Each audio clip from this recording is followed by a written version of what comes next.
Hi, I'm Milton Chang of Bonsai Heirloom. And the reason why I started Bonsai Heirloom is because I want to promote bonsai because it promotes community relationship. But I found very few good materials available, and also there are a lot of misinformation on bonsai. I've been doing bonsai for almost 50 years. And in the beginning, the soil mix is one of the big mysteries because every person you talk to has his own secret or his own favorite mix. And I have killed my share of trees in the early days.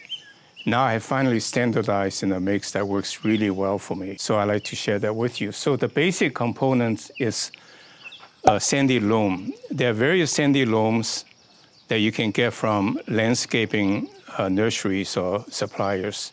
And this is particularly nice. It's from Pescadero, my own farm, that's classified as prime agricultural land. It's a very clayey in the sense that it's gooey, but it drains really well. And it's very, very fertile, retains fertility really well. So then the second one is perlite. Most of that come from Canada now, and they are very inexpensive. You can get it from Home Depot.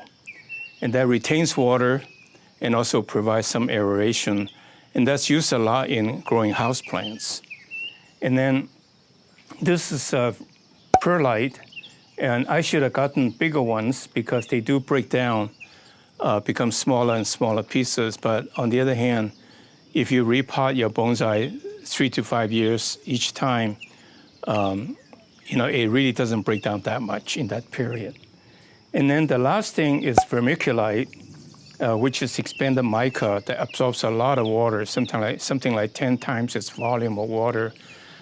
So what I do is the standard mix is these three components, one part, one part, one part for everything I grow almost. Now for pine tree, because I think aeration will stimulate root growth significantly more, that I put 2 parts of perlite. And what convinced me is, in fact, one bonsai expert grows all his seedlings and smaller trees until they go into bonsai pots in 80% perlite. So it's almost like hydroponic. So for pine tree, I use 2 parts of perlite.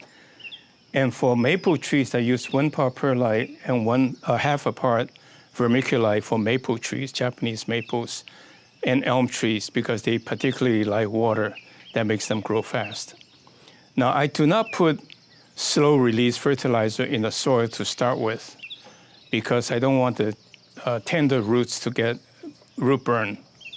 But after that, I use liquid fertilizer, which is fish and kelp liquid fertilizer, every other week.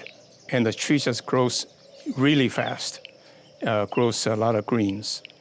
And I also found that during the hotter months, something like the slow-release fertilizers are also really good, but they tend to be dependent on the temperature. So they are really, you should use them maybe 2 or 3 times a year during the summer months.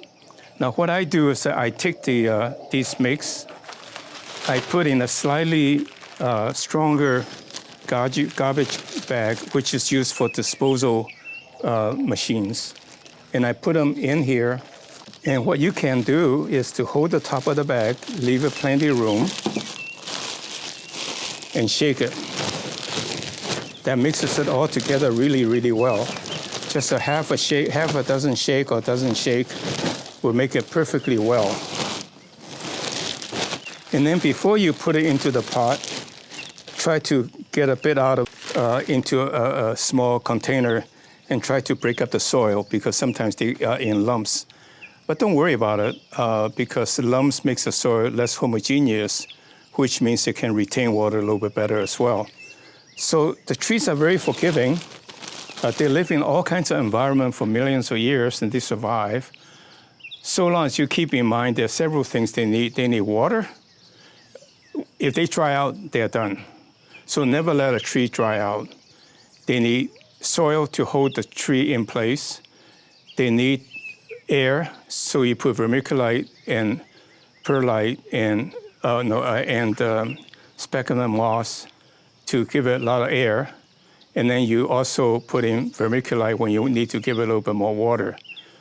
And keep it in the sun so that the photolysis can happen, and your tree will be very healthy. It's really easy to maintain and make your bonsai into heirlooms, and you will really appreciate it. And one other thing I want to emphasize is that don't worry too much about the form of the tree. The tree is your art. It's suitable to you, to pleases you in the way you see it. And so go for it. Just clip it away, and it will grow back and to give you more opportunity to clip and shape it to your liking. So enjoy the process of bonsai. It has helped me personally tremendously in managing stress when I was busy working. So I hope you enjoy it. Thank you.